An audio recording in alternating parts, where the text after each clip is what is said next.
Pour ne rater aucune de nos vidéos, n'oubliez pas de vous abonner et d'activer la cloche. Au Cameroun, il est désormais interdit d'évoquer la santé du président Paul Biya, 91 ans, qui n'a pas fait d'apparition publique depuis le dernier forum Chine-Afrique en septembre dernier. La nature ayant horreur du vide, les rumeurs de maladie, voire de décès, ont proliféré sur les réseaux sociaux, ce qui peut créer un sentiment de panique. Du coup, le ministre de l'administration territoriale, Paul Atanga Nji, s'est dit aux grands mots, les grands remèdes. Il a adressé une circulaire marquée du sceau très urgent au gouverneur de région. Une circulaire qui porte sur l'interdiction de certains débats dans les médias. Paul Atanga Nji pointe les personnes sans scrupules qui inondent les médias et les réseaux sociaux de nouvelles mensongères sur l'état de santé du président de la République. De la panique, les Camerounais peuvent passer à la psychose devant une nervosité qui interroge. En tout cas, j'ai voulu que l'on fasse un pas de côté, qu'on revienne sur la nature profonde du pouvoir camerounais et de ses liens avec la France, qu'on écoute l'interview qu'a bien voulu m'accorder Abdoulaye Thiam, dit Calibri Calibro, activiste au sein de la diaspora camerounaise et désormais fiché S après avoir été porté au nu par le pouvoir d'Emmanuel Macron. Écoutez, c'est édifiant.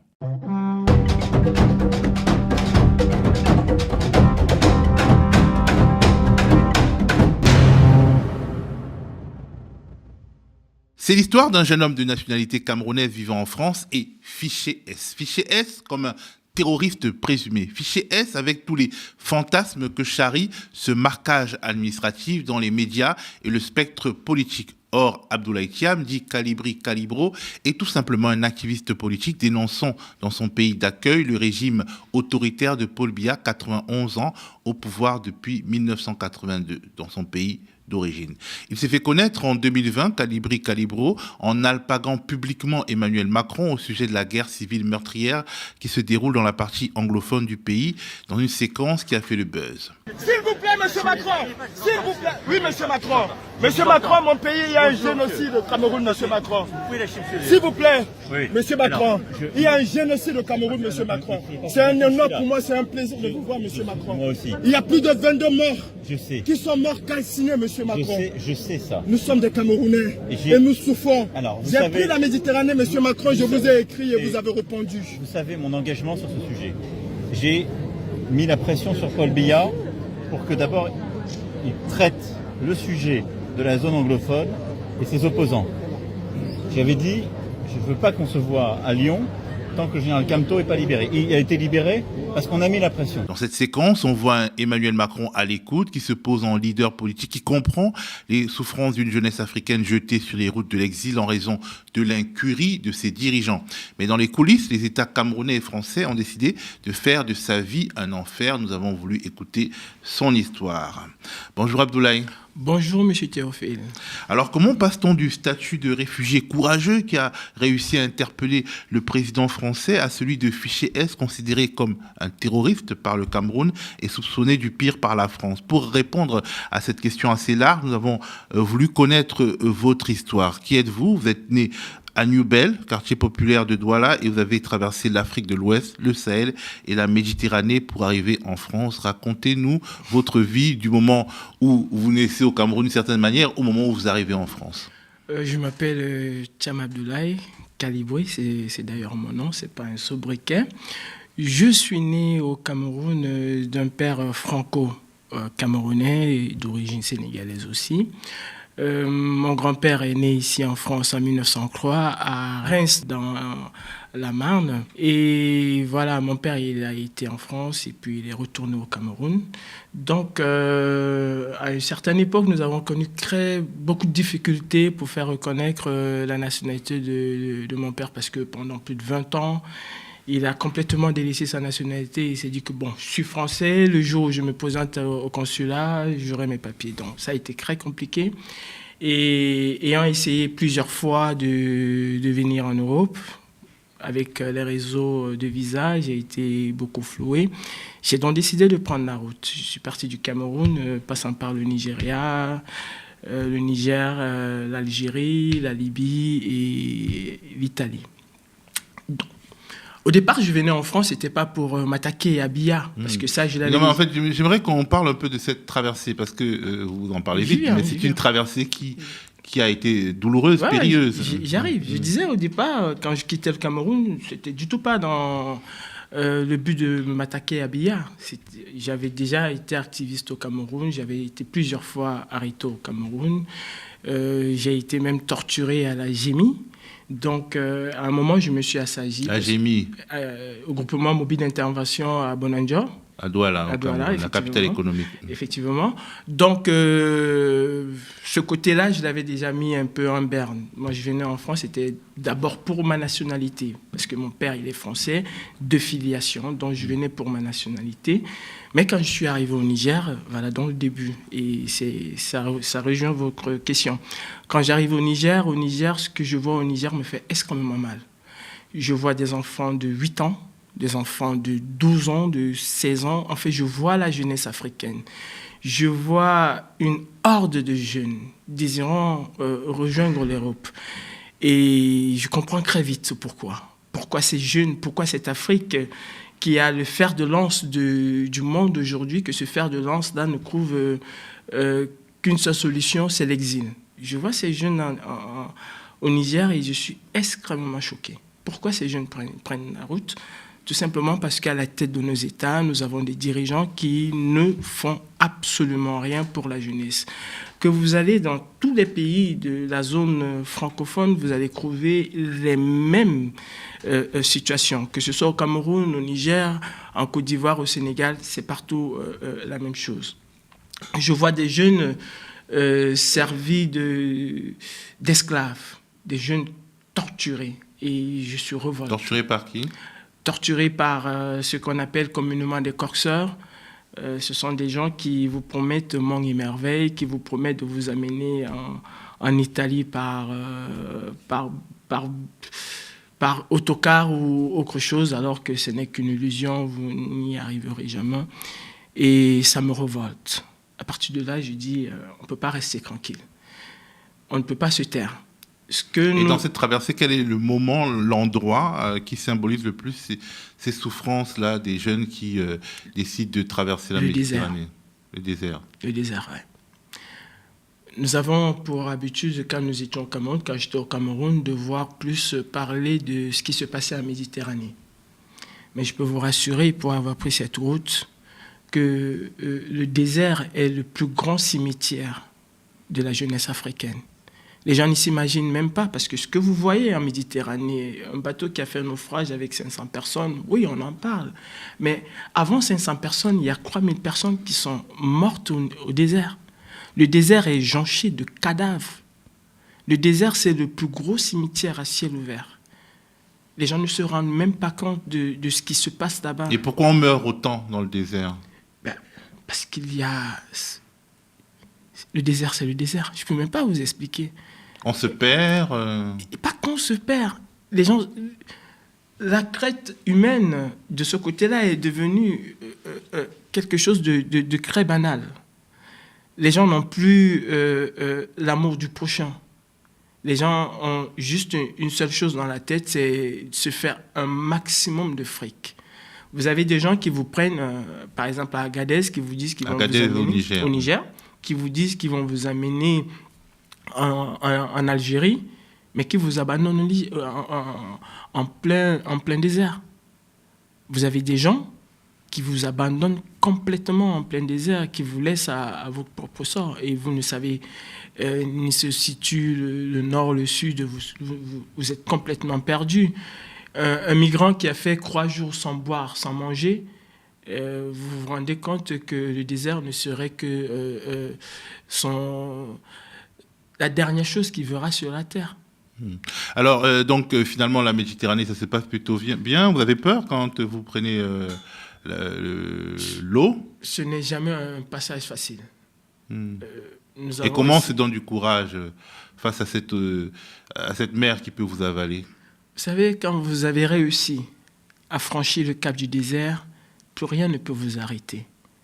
Parce que vous vous dites qu'il n'y a pas plus pire que ce que vous avez vécu. J'ai parlé tout à l'heure des migrants qui meurent parce qu'ils sont abandonnés. Je ne vous ai pas parlé des migrants qui meurent surtout les femmes et les enfants, parce qu'elles sont violées. Je ne vous ai pas parlé des migrants hommes même qui meurent parce qu'ils sont violés. Je ne vous ai pas parlé après le désert, ce qu'on subit en Algérie, l'esclavage qu'on subit en Algérie. Aujourd'hui, l'Algérie se construit, il faut le dire, avec la main-d'œuvre migratoire qui est bon marché. La Libye, aujourd'hui, le migrant est devenu complètement une marchandise. Chaque Libyen, chez lui, a une prison. Il y a très longtemps, j'ai vu un film, pour moi c'est la fiction, un film de Jean-Claude Van Damme, si je peux le citer, Chasse à l'homme. Pour moi, c'était que la fiction. Mais j'ai véritablement vécu cette chasse à l'homme en Algérie, en Libye autant pour moi, où chaque Libyen s'achetait un pick-up et chassait le noir, comme du bétail. Il le ramenait chez lui, le mettait dans sa prison et le revendait aux enchères. L'histoire a déclenché, a pris une autre tournure avec les images diffusées sur CNN. Mais jusqu'aujourd'hui, cela ne s'est pas arrêté. D'ailleurs, à ce sujet, j'ai collaboré avec le président Emmanuel Macron. Une fois arrivé en France... On en parlera. Mais voilà. Donc du coup, c'est cette traversée en fait qui vous politise d'une certaine qui vous, entre guillemets, on va pas utiliser le mot parce que vous êtes fiché S, mais qui vous radicalise, qui vous révolte contre la nature du pouvoir de Paul Biya. Vous voulez adoucir un peu le mot? Oui, je me suis radicalisé, il faut le dire. Quand on vit ce genre d'horreur, quand on voit des jeunes, des enfants, parce que la traversée de la Méditerranée, toute cette traversée-là ne se fait pas que par des adultes. Il y a aussi des enfants, des bébés. Quand on voit ces bébés être chosifiés, être traités comme du bétail, être traités moins que du bétail même, quand on voit des jeunes mourir par centaines, on ne peut qu'être révolté, on ne peut qu'être radicalisé. Et ça va de soi, je suis un être humain. J'ai eu la chance de survivre à cet enfer. Et pendant que j'y étais, je me disais, si jamais je m'en sors, je serai la voix de ces personnes-là qui sont parties. Je me battrai pour que la communauté internationale puisse jeter un regard nouveau. Elle sait déjà, la communauté internationale, ce qui se passe. À l'époque, elle fermait les yeux. Et il fallait que des gens se battent, comme cette journaliste de CNN, pour que la communauté internationale puisse enfin réagir. Et aujourd'hui, on est encore revenu je dirais, à la même situation qu'avant la diffusion de CNN. C'est encore pire aujourd'hui. Vous avez vu ce qui s'est passé au désert tunisien, où des soldats ont accompagné des gens vers leur mort. C'est pire aujourd'hui. Alors, donc, vous arrivez en Italie, puis en France, et vous vous engagez, notamment dans la brigade anti-Sardinat. Je crée la brigade anti-Sardinat. C'est quoi la brigade anti-Sardinat? La brigade anti-Sardinat, il fallait apporter une réponse à la brigade des sardines qui existe au Cameroun. En fait, nous sommes partis du fait qu'au Cameroun... les sardinards, ce qu'on appelle les sardinards, c'est les gens qui profitent des largesses du régime, à qui on distribue des sardines, pas pour qu'ils viennent qui profitent un peu, c'est-à-dire qui sont, disons, achetés à coups de boîtes de sardines pour venir applaudir. En fait, Biya, dans sa façon de gérer au Cameroun, pour lui, le Camerounais mérite un pain et une sardine. Et nous avons constitué, pas plus, nous avons constitué une brigade qui est la brigade anti-Sardinat. Nous nous opposons à ce pain et à cette sardine offerte au peuple à la place de l'eau, de l'électricité, d'un système de santé normal. Et donc, quels sont les moyens d'action de cette brigade anti-Sardinat? Les moyens d'action, vous les connaissez. Nous avons commencé par les artistes en disant à ces artistes-là, vous êtes chosifiés au Cameroun. Le statut de l'artiste au Cameroun n'existe pas. Les artistes sont des clochards, des véritables clochards dans leur propre pays. Vous ne pouvez pas appeler le peuple à soutenir quelqu'un qui est incapable de s'intéresser à ce peuple-là. Parce que lors des élections, ces artistes sont mis en contribution pour font la campagne de Paul Biya. La campagne du RDPC, de Paul Biya et du RDPC. Et quelques mois après, on voit les mêmes artistes en train de pleurer parce qu'ils n'ont pas l'argent pour envoyer leurs enfants à l'école. Et donc, vous avez agi pour... D'ailleurs, comme les activistes congolais aussi, pour boycotter, organiser le boycott de certains artistes. Vous avez également agi lors de manifestations du régime. Nous avons agi contre les personnalités soit proche, soit soutien du régime. Comment? En le boycottant, en faisant en sorte les interpellant publiquement, en les expulsant des lieux où ils étaient. Nous avons réduit les visites de ces hommes politiques-là, les visites de ces ministres-là en Europe. En fait, vous faites de leur vie un enfer quand ils sont ici, comme ils font de la vie de leurs compatriotes un enfer dans Ils leur ont pays. décidé qu'au Cameroun, ils étaient des rois, qu'ils contrôlaient le territoire camerounais, et nous les avons démontré que l'extraterritorialité camerounaise était contrôlée par nous. Et ils n'avaient pas le droit de citer. S'ils voulaient se soigner, ils disent que le Cameroun est beau. Ils disent que le Cameroun a toutes les infrastructures. Mais pourquoi ils ne se soignent pas au Cameroun? Pourquoi viennent-ils se soigner en Europe? Donc nous étions opposés à avoir ces membres du gouvernement, à voir ces soutiens du régime venir se pavaner tranquillement en Europe. Alors, c'est dans ce contexte que vous avez réussi à alpaguer Emmanuel Macron. Comment ça s'est passé? C'était au Salon de l'Agriculture en 2020. Ouais. Comment ça s'est passé? Écoutez, en tant qu'activiste, il faut préparer certaines opérations. Donc, je savais très bien. En 2019, déjà, j'avais essayé, n'est-ce pas, d'approcher Emmanuel Macron. C'était très difficile. Donc, je n'ai pas baissé les bras. Et j'ai remis ça en 2020. Malheureusement, parce que je ne dirais pas... Malheureusement, il y a eu ce problème de Garbou. Garbou, c'est-à-dire un village où dans le pays. L'armée camerounaise a commis des exactions qui étaient abominables contre les populations. Et j'ai tenu un mot ce jour où j'ai dit au président Macron, il y a un génocide au Cameroun, et je l'en veux même encore. Il y a un génocide au Cameroun. Le mot est un peu fort quand même. C'est un génocide qui se passe au nord et au sud-ouest. Il faut le dire. C'est une épuration ethnique. Les gens ont peur d'utiliser des mots, mais c'est une épuration ethnique qui se passe. C'est une assimilation. Quand on parle d'assimilation, c'est un génocide. Vous l'avez interpellé, donc, Emmanuel Macron, à ce sujet, au sujet de ces exactions de l'armée camerounaise dans le nord-ouest et le sud-ouest du Cameroun, cette partie qui avait été colonisée par l'Angleterre et qui est d'une certaine manière... Non, qui n'avait pas été colonisée, qui était sous mandat sous tutelle britannique et qui, d'une certaine manière, est colonisé par le Cameroun francophone. Le Cameroun n'a jamais été colonisé, hein. Bref, contrairement à ce que les gens pensent. En tout cas, vous avez donc été interpellé Emmanuel Macron. Il a eu une bonne réaction. Il s'est montré compréhensif. Il a même évoqué la situation du leader de l'opposition, Maurice Kamto, qui à l'époque était emprisonné. Bref, en tout cas, il a donné une impression d'être avec vous, à vos côtés. Mais tout de suite après... peut-être pas tout de suite après vous avez été criminalisé en France et au Cameroun. Comment on passe de ce statut donc de héros, de dénonciateur apprécié par le président de la République française au statut de fichier S, de personne d'ennemi public numéro 1? En fait, quand on ne veut pas se laisser acheter, on subit les affres de ceux qui contrôlent un peu les choses. Moi, je me bats pour mon peuple. J'ai décidé de mettre ma propre vie, entre guillemets, entre parenthèses, pour porter haut les souffrances de mon peuple.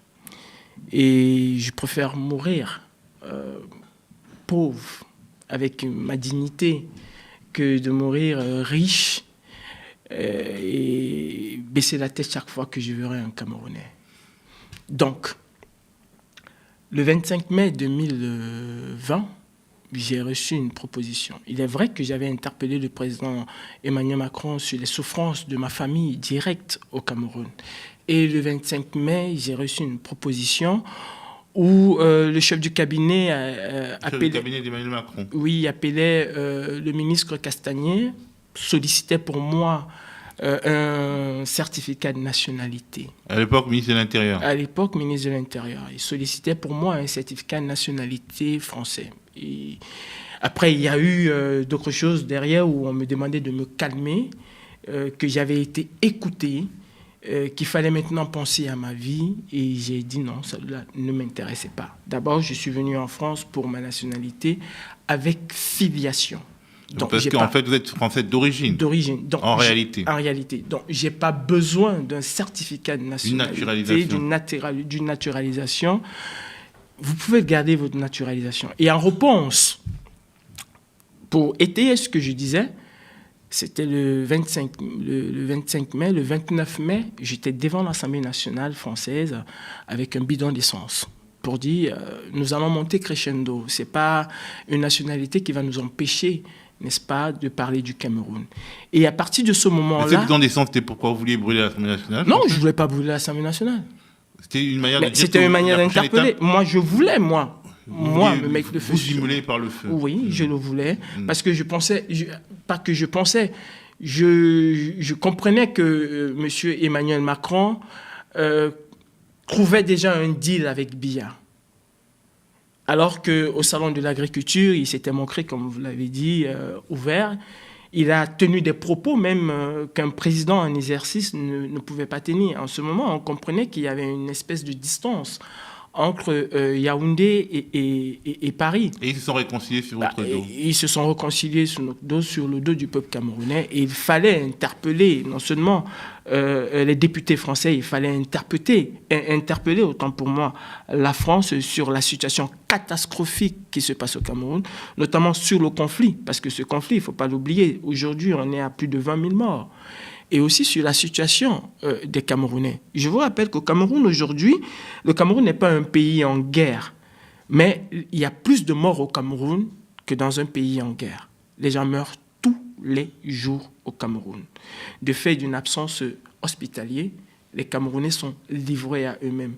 Donc, face à tout cela, à la misère du peuple camerounais, soutenu d'une certaine manière par la France, il fallait faire un geste fort. En tant qu'activiste... À votre avis, ce geste fort, là, cette menace de vous immoler par le feu devant l'Assemblée nationale, qui a précipité votre fichage politique? Quand un président, le chef du cabinet du président de la République ne peut pas prendre sur lui de demander au ministre de l'Intérieur de vous faire un certificat de nationalité. C'est pas possible. Il a reçu l'ordre de son supérieur, de son patron. Donc, quand un président vous donne une nationalité et que vous dites non, et que 4 jours après, vous vous retrouvez devant le symbole de la nation où vous essayez de mettre le feu sur vous, vous devenez plus dangereux pour lui. Et pour cela, il comprend que vous êtes prêt à aller jusqu'au boutisme. Mais comment vous avez su que vous étiez fiché S? Parce qu'on ne vous le dit pas. Oh non, on ne vous le dit pas. J'ai su que j'étais fiché S quand la CNDA... non, pas quand la CNDA, autant pour moi, parce que là, j'ai eu des juges vraiment magnifiques. Quand l'OFPRA... donc l'Office de protection des réfugiés et apatrides, a refusé de me donner le statut de réfugié, alors que j'en avais le droit. D'ailleurs, dans sa propre conclusion, l'OFPRA reconnaît, entre guillemets, et c'est ça qui est bizarre, l'OFPRA reconnaît que j'ai bien droit à une protection, que si je rentre au Cameroun, c'est très grave. L'OFPRA reconnaît que si je rentre au Cameroun, je risque ma vie. Mais il refuse parce que l'OFPRA a eu des pressions du ministre de l'Intérieur, des pressions au-delà du ministre de l'Intérieur. Et ça, j'ai eu un cabinet d'avocats extrêmement efficace qui a réussi à avoir, je ne sais pas comment, un certain nombre d'informations avec des documents précis qui ont démontré que effectivement j'étais fiché S, que je pensais Darcourt, le directeur général des étrangers en France, a dit à l'OFPRA de ne pas me donner une protection internationale, que le ministre de l'Intérieur lui-même a intervenu personnellement pour dire que je ne dois pas. Mais pourquoi? Parce que vous êtes un terroriste? Parce que l'État camerounais dit que vous êtes un terroriste, mais que dit l'État français? Si je vous donne les conclusions de la DGSI, je représente un danger pour la sûreté nationale, moi, petit calibré, et je porte atteinte aux intérêts fondamentaux, politiques et diplomatiques de la France, aux intérêts fondamentaux, politiques et diplomatiques de la France. Alors, c'est absolument important votre histoire parce que quelque part en France, on dit bon voilà, les Africains sont incapables de lutter contre leur dictature épouvantable qui les maltraite et donc ils viennent en France comme si on leur devait des choses, alors qu'on voit bien qu'il y a un système franco-africain, des dictatures d'un côté, des démocraties proclamées de l'autre, qui oppressent de concert une jeunesse africaine qui se trouve dépouillée de tous ses droits, ici comme là-bas. C'est l'ambiguïté française en fait. Comme vous pouvez le constater, hein, à chaque élection ou à chaque problème, c'est l'immigration qui est pointée du doigt, c'est l'immigration africaine. D'ailleurs, lors de mon passage, lors d'une commission d'enquête parlementaire, j'ai dit, vous n'allez jamais pouvoir régler les problèmes de l'immigration si vous ne vous attaquez pas aux causes réelles de cette immigration. Je parle là de l'immigration africaine, subsaharienne principalement. Vous connaissez quelles sont les causes de cette immigration. C'est la mauvaise gouvernance, c'est la gabegie financière, c'est la dictature qui pousse les jeunes à venir vers l'Europe. La France, en guillemets, dit lutter contre l'immigration, mais non, elle ne lutte pas contre l'immigration. Au contraire, elle fait tout pour que cette immigration-là s'accentue. Et c'est ça qu'il faut dire au peuple français. Parce que j'ai l'impression aujourd'hui qu'en France, si une victime veut être honorée, il faut qu'il soit agressé par un immigré, qu'il soit africain ou quoi que ce soit. Il y a des Français qui vont violer tous les jours, Français qui s'appellent Jean-Paul, qui vont violer tous les jours. Les victimes n'auront jamais une minute de silence à l'Assemblée nationale. Mais il suffit qu'un migrant viole une personne, ce qui est déplorable, qu'un migrant assassine une personne, ce qui est condamnable.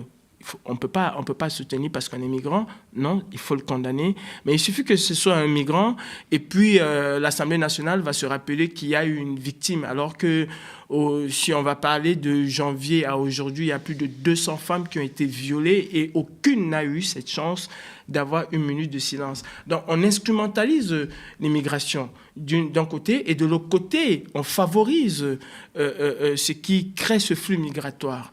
C'est cette dichotomie-là qui moi, un peu m'embête et qui embête aussi un certain nombre de personnes avec cette façon de vouloir préserver la France-Afrique. Et justement, certains vont vous dire que vous avez sollicité Emmanuel Macron pour vous aider donc à combattre Paul Biya, le président du Cameroun, disons, installé avec les faveurs de la France en 1982, alors que la France-Afrique est une réalité que vous connaissiez. Vous savez, il y a que les Sardinats qui peuvent le dire, parce qu'ils n'ont pas voulu écouter mes propos lors de ce salon de l'agriculture et lors de mon interpellation avec Emmanuel Macron. Quand Emmanuel Macron m'a dit qu'il ne peut rien faire au Cameroun, qu'est-ce que je lui ai dit? Je lui ai dit, c'est faux. Je n'ai pas interpellé le président Emmanuel Macron pour qu'il fasse partie Paul Biya. Ce n'est pas Emmanuel Macron qui fait partie Paul Biya. J'ai justement interpellé Emmanuel Macron sur son rôle, son double rôle qu'il joue avec Biya, sur son silence face à ce qui se passe au Cameroun et qu'il sait et qu'il connaît très bien. Je n'ai jamais interpellé le président Emmanuel Macron pour lui dire « Tiens, il y a Paul Biya, ton ami, qui fait des choses, il faut nous aider. » Non, du tout. D'ailleurs, quand je pense, si j'ai bonne mémoire, quand il m'a dit un mot et je lui ai dit, quand il m'a dit que si nous on intervient, les chefs d'État africains disent que nous intervenons, qu'ils sont souverains, et quand on n'intervient pas, vous nous dites un truc comme ça, et je lui ai dit c'est faux. Parce que quand ils viennent prendre votre argent, en ce moment-là, vous ne leur dites pas ce que vous êtes en train de me dire. J'ai eu un échange très vif avec le président Emmanuel Macron. Et je pense que je suis l'un des premiers Africains qui a pu avoir ce genre d'échange avec lui. Et j'ai été franc avec le président Macron. Pour moi, c'était qu'il arrête la France-Afrique. Et je vais vous dire une chose. Il y a eu un sommet après France-Afrique. Au départ, c'était les chefs d'État africains qui étaient conviés à ce sommet. Le sommet de Montpellier. J'ai écrit au président de la République pour lui dire que ces chefs d'État que vous invitez ne représentent pas l'Afrique. Invitez à la place de ce sommet les jeunes Africains. Et vous avez été invité ? Je n'ai pas été invité. Je ne pouvais pas être invité parce que le langage n'aurait pas été pareil. Mais je fais partie de ceux qui ont insisté là-dessus pour que la jeunesse africaine et représentative de cette misère africaine-là puisse être invitée. Et j'ai été heureux de savoir qu'à la place des chefs d'État, qu'on a plutôt invité une délégation des jeunes Africains venus de partout en Afrique. Bon, ça n'a rien changé dans le fond. Ça n'a rien changé dans le fond. Alors, est-ce que vous avez un message pour tous ces Français, ces politiques, notamment qui considèrent qu'un fichier S est forcément un terroriste en puissance? Non, écoutez, fichier S, ça a déjà été dit plusieurs fois. C'est juste un fichage administratif. J'ai jamais été condamné par la justice. J'ai jamais été en garde à vue. J'ai posé des actes qui, d'une certaine manière, et tout dépend de quel bord on se pose, on peut soit trouver que j'ai été excessif, si on est d'un bord, et si on est de l'autre, on peut trouver que j'ai été juste. J'ai toujours agi dans la légalité de la loi. Je n'ai jamais enfreint la loi en France. Je n'ai jamais agressé physiquement quelqu'un. Je n'ai jamais été au-delà de ce que la loi me permet. Et croire que parce qu'on est fichier S et qu'on est dangereux, non. Bien que je comprends, je peux comprendre un peu cette façon de penser parce qu'il y a eu des choses extrêmement difficiles, extrêmement dures, extrêmement terribles qui se sont passées en France et que pour un certain nombre d'entre eux, les personnes qui ont commis ces actes abominables, qu'il y avait des fichiers S. Mais il y a des milliers de fichiers S qui n'ont rien à voir avec de la délinquance. D'ailleurs, vous pouvez être fichier S parce que vous avez un cousin lui-même qui est fichier S. Et parce que vous vous appelez ce cousin 2 ou 3 fois par jour, on vous fiche aussi S. C'est complètement ubuesque de penser qu'un fichier S est quelqu'un qui est dangereux. C'est très faux. Je suis fichier S parce que l'État a décidé de faire de ma vie l'État français, parce que l'oligarchie française a décidé de faire de ma vie et de tout ce qui dénonce la France-Afrique, tout ce qui dénonce ce copinage entre les présidents, les dirigeants, les politiques français et les dictateurs africains. À partir du moment où vous essayez de mettre les pieds dans ce plat-là, eh bien, la meilleure façon de vous neutraliser, c'est de vous ficher S. J'ai été fiché S bien avant Nathalie Niam. Et de faire de votre vie un enfer. De faire de votre vie un enfer. Je n'ai jamais eu un document que j'avais droit de manière normale. Je suis toujours passé par la case tribunal. C'est toujours un juge qui a décidé de me donner quoi que ce soit. J'ai jamais eu un truc normal, non. Donc, justement, ce fichage permet de faire en sorte que ce genre de choses puisse arriver, de faire de votre vie un enfer. Mais je dirais à ces hommes politiques que les Français se sont battus pour leur liberté. La liberté qu'elles gardent aujourd'hui jalousement. Et nous, la jeunesse africaine d'aujourd'hui, nous ne sommes pas les jeunes africains de 1980.